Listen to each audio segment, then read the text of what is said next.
Good evening everyone and welcome to our YouTube channel. So guys, जैसे कि आपको मालूम है कि हम जेवीटी स्पेशल मैथ्स की वीडियोस लेके आ रहे हैं। उसी सीरीज़ में एक नई वीडियो लेके आया हूँ जहाँ पे हम जो है एक लेवल ऊपर बात करेंगे, एक लेवल ऊपर के क्वेश्चंस को सॉल्व करेंगे और देखेंगे कि कितने क्वेश्चन आपको आते हैं, कितने नहीं आते हैं। बेसिकली हमारा टारगेट है कि आपके बिल्कुल बेसिक्स लेवल से लेके आपको पूरा टॉप के लेवल तक लेके जाना, जहाँ तक मेरे को लगता है कि क्वेश्चन यहाँ से बन सकता है वहाँ तक लेके जाना। उसी सीरीज़ में नेक्स्ट वीडियो के साथ शुरू करते हैं। साथ ही साथ में आपके वैल्यूएबल कमेंट्स जो थे वो काफ़ी अच्छे थे। किसी एक ने मेरे को कमेंट करा था कि बाईलैंग्वेज लेके आइए क्वेश्चन। इस बार मैंने कोशिश करी है कि बाईलैंग्वेज क्वेश्चन रखूँ, दोनों मैंने भाषाओं में जो क्वेश्चन हैं वो लिख के आया हूँ। और साथ ही साथ थोड़े से डिफिकल्ट आपको क्वेश्चन लिख सकते हैं, but don't worry, we will try to solve them. Okay, so first question is here that if a item is sold for $80 with a profit of 25%। यदि कोई वस्तु है बोला जिसका 80% जिसको बेचने पर हमें 25% का क्या हो रहा है, यहाँ पे प्रॉफिट हो रहा है। इसका मतलब है 125% उसका किसके बराबर है, वो बराबर है 80 के। अब मेरे को यहाँ पे x की वैल्यू निकालनी है। सबसे पहले तो मैं इसको 5 के साथ कर रहा हूँ, तो यहाँ पे 25 के साथ कर रहा हूँ, तो 25 into 5 is 125 and 25 into 4 is 80। Now the x will be equals to 80 into 4 upon 5 16, तो 16 इंटू 4 किसके इक्वल होगा, that will be equals to 64। Okay, next question की तरफ बढ़ते हैं। नेक्स्ट क्वेश्चन क्या है हमारे पास? नेक्स्ट क्वेश्चन है हमारे पास the surface area of a cube. अगर हमने पिछले वीडियो में डिस्कस करा है कि क्यूब किस तरह से दिखता है। क्यूब कुछ इस तरह से दिखता है, इस तरह से एक डब्बा जिसके चारों क्या सभी की सभी जो भुजाएं हैं, मतलब जो भी हैं उसके सारे बराबर होते हैं। इसमें उसका सरफेस एरिया है, तो इसके सरफेस एरिया का फॉर्मूला क्या होता है सबसे पहले तो ये देख लेते हैं। इसका सरफेस एरिया का जो फॉर्मूला है बहुत ही सिंपल सा होता है, क्योंकि इसमें 6 फेसेस होते हैं, 1 2 3 4 5 और 6, इसके पीछे वाला 6। तो इस तरह से अगर ये 6 फेसेस हैं और हर एक फेस का जो एरिया है वो ए स्क्वायर के इक्वल है, तो इसका जो टोटल सरफेस एरिया है वो बन जाएगा 6a स्क्वायर, वो इक्वल है 96 के। Now we have to find the एक कोने की लंबाई, मतलब एक साइड की मेरे को लंबाई निकालनी है, एक एच की लंबाई निकालनी है। तो a square will be equals to 96 upon 6 will be equals to 16। अगर ए स्क्वायर मेरा 16 के इक्वल है तो ए की वैल्यू क्या होगी, that will be equals to 4। तो यहाँ पे हमारा आंसर क्या आ जाएगा, 4 सेंटीमीटर। नेक्स्ट क्वेश्चन देख लेते हैं। नेक्स्ट क्वेश्चन क्या है? क्वेश्चन नंबर 3 की बात करते हैं। A man sells 2 articles at a same price. एक आदमी है कोई बोला जो कि 2 आर्टिकल्स को बेचता है। 2 आर्टिकल्स हैं उसके पास, 2 चीज़ें हैं, एक्स और वाई करके मैंने लिख लिया। एक पे उसको 20% का लाभ होता है और दूसरे पर उसको 20% हानि होती है। तो उसका कुल लाभ या हानि प्रतिशत क्या है? पहली बात तो ये है कि अगर मैंने मान लो 100 रुपये की चीज़ें रखी दोनों, यानी कि एक भी 100 की है दूसरी भी 100 की है, एक को बेचने पे उसको 100 का लाभ हो रहा है। इसका मतलब क्या है कि उसने 120 पे बेची, दूसरी को बेचने पे उसको 20 का हानि हो रहा है, मतलब 80 की बेची। उसने खर्चे कितने थे दोनों के लिए, 100 जमा 100 200, उसको मिले कितने, 200। इसका मतलब क्या है कि कोई भी ना कोई लाभ है ना कोई हानि है, नो लॉस नो गेन यहाँ पे हो रहा है। नेक्स्ट क्वेश्चन की तरफ बढ़ते हैं। क्वेश्चन नंबर 4 देख लेते हैं। क्वेश्चन नंबर 4 क्या है? क्वेश्चन नंबर 4 की बात करें, बोला if the cost price of 10 pens is equals to selling price of 8 pens. यदि 10 पेन का लागत मूल्य 8 पेन के बिक्री मूल्य के बराबर है। ओके, 10 पेन है तो 10 पेन को मैं 10 रुपये के हिसाब से ख़रीदा, मान लो यहाँ पे मैंने 100 रुपये खर्चे। 8 पेन किसके बराबर है बोला, 100 रुपये के, यानी कि 8 इंटू एक्स मैं इसकी सेलिंग प्राइस ले रहा हूँ, तो वहाँ पे आ जाएगा 100। तो एक्स की वैल्यू क्या होगी, 100/8। 100/8, माफ़ कीजिए 100/8। 100/8 किसके इक्वल होगा, 12/96 12.5। इसका मतलब है 2.5 रुपये बच रहे हैं मेरे को किसके ऊपर, 10 रुपये के ऊपर, तो गुणा 100 कर दूंगा मैं। इस तरह से मेरा आंसर क्या आएगा, 25%। तो 25% मेरे को क्या हो रहा है, लाभ हो रहा है इस पूरे की पूरी प्रोसेस में। नेक्स्ट क्वेश्चन की तरफ बढ़ते हैं। नेक्स्ट क्वेश्चन है मेरे पास कि if the area of circle is 49 pi square units, what is the circumference. बोला एक वृत्त है, इस तरह से एक वृत्त है पूरा का पूरा, जिसका एरिया क्या है, क्षेत्रफल क्या है, 49 है, 49 पाई है। मतलब पाई आर स्क्वायर किसके इक्वल है, 49 के इक्वल है। आर की वैल्यू मैं निकाल लेता हूँ यहीं से, पाई से पाई कट जाएगा, R square will be equals to 49 और आर की वैल्यू क्या होगी, आर की वैल्यू होगी 7। अब क्या निकालना है, इसकी परिधि निकालनी है। यहाँ पे थोड़ा सा गलत हो गया है, यहाँ पे निकालनी है परिधि निकालनी है इसकी, सर्कमफ्रेंस। तो सर्कमफ्रेंस का फॉर्मूला क्या हो जाएगा, 2 पाई आर निकाल के इसका आंसर लिख देना। नेक्स्ट क्वेश्चन की तरफ बढ़ते हैं। क्वेश्चन नंबर 6 की बात करते हैं। क्वेश्चन नंबर 6 था, बोला कि एक ट्रेन है जो कि 300 kilometre at a certain speed. Okay, 300 kilometre जो है, डी यहाँ पे डिस्टेंस है 300 किलोमीटर, वो चल रही है और उसकी स्पीड कितनी है, स्पीड बताई नहीं है, मैंने स्पीड को x मान लिया। और साथ ही साथ क्या है, बोला अगर वो 5 किलोमीटर ज़्यादा तेज़ चलती, इसका मतलब था कि अगर वो 300 किलोमीटर x के हिसाब से चलती, साथ ही साथ में अगर वो 300 किलोमीटर x+5 के हिसाब से चलती तो उसको 2 घंटे कम लगते। यही मतलब है इस पूरे के पूरे क्वेश्चन का। तो यहाँ से मेरे को क्या निकालना है, मेरे को यहाँ से निकालना है कि ट्रेन की मूल गति क्या है, मतलब पहले की गति क्या थी, वो पूरा का पूरा निकालना है। अभी एलसीएम ले लूँगा मैं, एलसीएम लेके इसको सोल्व कर लूँगा। एलसीएम क्या आएगा इसका, x इंटू x+5। सो इसका एलसीएम होगा x इंटू x+5। इधर कर रहा हूँ मैं, x into x+5 will be it's LCM. LCM इसका अगर ये है तो 300 इंटू x+5 माइनस नया वाला पेज लेते हैं, क्योंकि यहाँ पे जगह मेरे को थोड़ी सी कम पड़ रही है, तो मैं यहाँ पे एक नया जो है वो पेज ले रहा हूँ। ओके, ये अनलॉक नहीं होगा, इसी पे करना पड़ेगा मेरे को। ओके, यहाँ पे आएगा मेरा 300 इंटू एक्स, इस तरह से आएगा, will be equals to 2 into 2, यहाँ पर चले जाएगा तो अगला बनेगा मेरा 300 X plus 3 into 1500 minus 300 X will be equals to 2x square plus 10, 5 plus 2 10। यहाँ से ये वाला ये कट जाएगा और x जो इस साइड में चला जाएगा माइनस कर जाएगा, या फिर इसको लेके आऊँगा तब भी हो जाएगा। तो 2x स्क्वायर की वैल्यू क्या आ जाएगी, that will be equals to something 490। तो 2x will be equals to 2x square plus 2x square plus 10x, यहाँ पे 10x था, 2x square plus 10x, 10x will be equals to that is your 1500, माफ़ कीजिए 1500 होगा यहाँ पे 1500। अब मैं 2 को कॉमन ले रहा हूँ, 2 को कॉमन लेने पे मेरे पास आंसर क्या आएगा, 2 को कॉमन लेने पे मैं यहाँ पे लिख सकता हूँ इस तरह से, x square plus 5x plus sorry minus 750 will be equals to 0। x की वैल्यू निकालनी है तो यहाँ पे मेरे को फैक्टर बनाने पड़ेंगे। अब मैं x को इस तरह से, इस बीच वाले को इस तरह से तोड़ना है कि ये प्लस और मल्टीप्लाई करने पे वापस से 5, प्लस या माइनस करने पे वापस से 5x बने, और मल्टीप्लाई करने पे क्या बने, a इंटू सी का मतलब है 750 x स्क्वायर बने।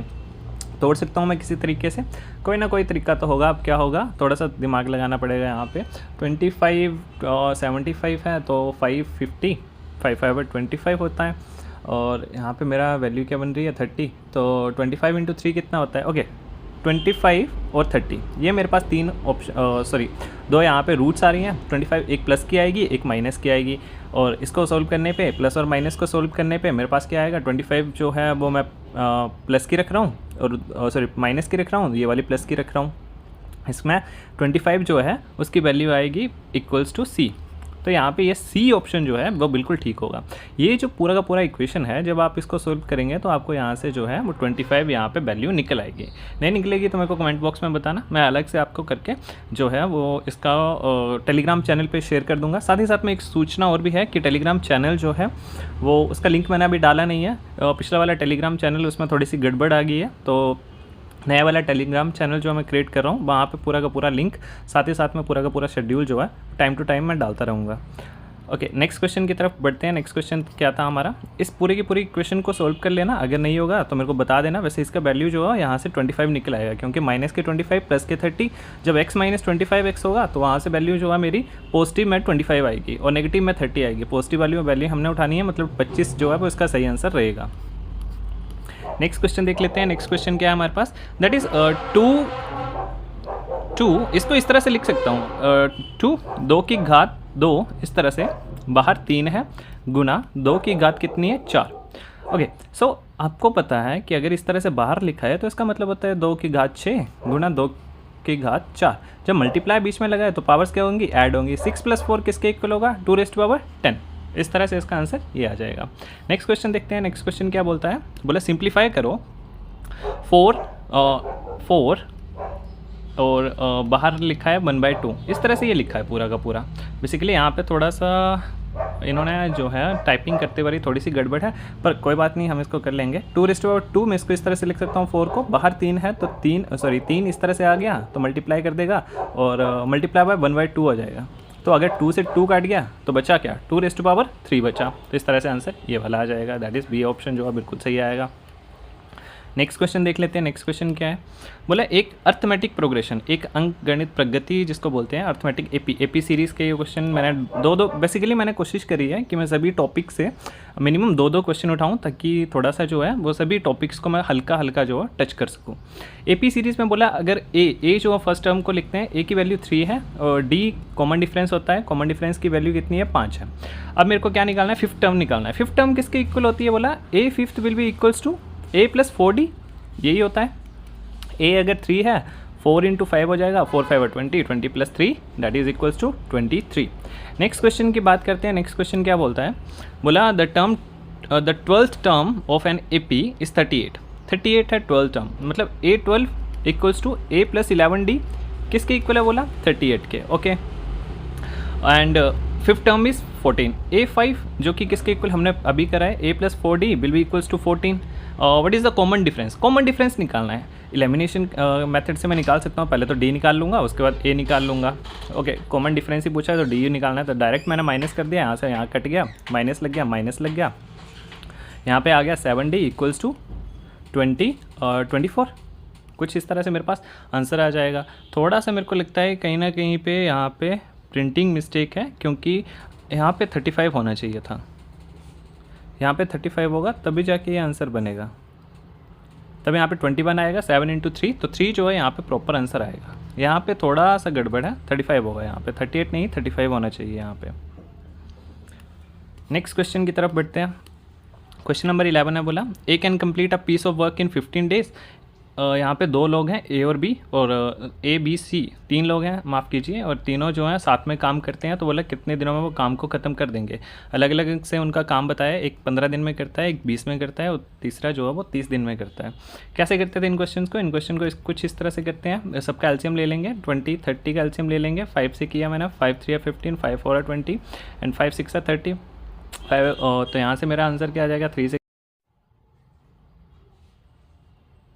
ओके वापिस से मैं देख रहा हूँ, यहाँ पे हमने एलसीएम करा था, एलसीएम करके हमारा आंसर क्या आता है, 60 आता है, प्लस 5 प्लस 4 प्लस 3 इक्वल्स टू 60। 60/9 जो है इसका सही ऑप्शन जो है वो ऑप्शन नंबर सी यहाँ पे आ जाएगा। नेक्स्ट क्वेश्चन की तरफ बढ़ते हैं। क्वेश्चन नंबर 12 क्या है, क्वेश्चन नंबर 12 है, बोला A can complete a job in 10 days. A किसी काम को 10 दिन में कर सकता है, ओके, और बी किसी काम को 15 दिन में कर सकता है। मैं इसको यूनिट्स के बेस पे करने जा रहा हूँ क्वेश्चन को। एक दूसरा मेथड है मेरे पास, मैं उससे कर रहा हूँ कि बोला एक किसी काम को 10 दिन में कर सकता है, दूसरा किसी को 15 दिन में कर सकता है। बेसिकली मैं टोटल यूनिट्स निकालूंगा पहले। टोटल यूनिट्स क्या आते हैं मेरे पास, तो 5 2 3 5 2 10 10 इंटू 3 30 यूनिट्स का काम है, मतलब 30 यूनिट है पूरे काम की, 30 यूनिट पूरे काम की है। ए कितना करता है, ए की एफिशिएंसी यहाँ पे 3 है और बी की एफिशिएंसी कितनी है, 2 है। दोनों ने काम किया मिलके काम किया, तो कितनी होगी, 5 यूनिट एक दिन में ख़त्म कर रहे थे। कितने दिनों के लिए किया, 4 दिनों के लिए, तो कितना यूनिट हो गया, 20 यूनिट्स का काम खत्म हो गया। बचा कितना, 10 यूनिट का। कौन करेगा, वापस से कर रहा है बी बोला बचे हुए काम को पूरा करने में कितने दिन लगाएगा, तो 10/2 कितना हो गया, 5 दिन इसको भाई और लगेंगे उस काम को पूरा ख़त्म करने में। नेक्स्ट क्वेश्चन की तरफ बढ़ते हैं। क्वेश्चन नंबर 13 क्या बोल रहा है, क्वेश्चन नंबर 13 बोल रहा है कि if the principal amount is $1000, the simple interest the rate percentage is 5% and the time period is 2 years, what is the simple interest. SI निकालना है, SI will be equals to P into R into T upon 100। बहुत simple सा question है। मैंने यहाँ पे formula आपके लिए लिख दिया है, यहाँ पे सॉल्व करके प्लीज़ मेरे को आंसर जो है कमेंट बॉक्स में ज़रूर देना।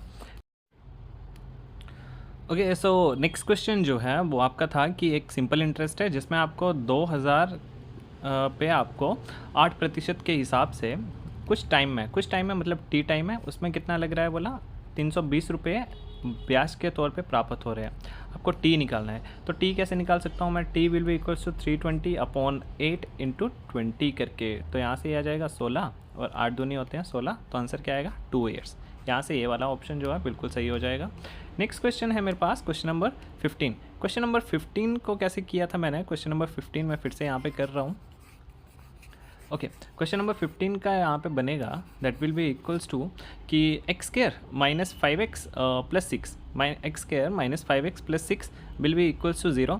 तो मेरे को यहाँ पे रूट्स निकालनी है, रूट्स निकालनी क्वाड्रेटिक इक्वेशन की, मतलब x² minus 5x plus 6 equals to 0।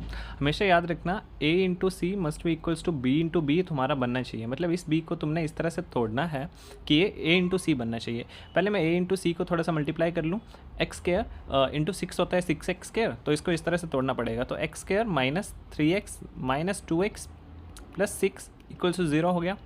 X square अगर मैं x को कॉमन ले रहा हूँ तो अंदर क्या बचेगा, x माइनस 3 माइनस 2 को कॉमन लिया, x माइनस 3 बच गया इक्वल्स टू 0 हो गया।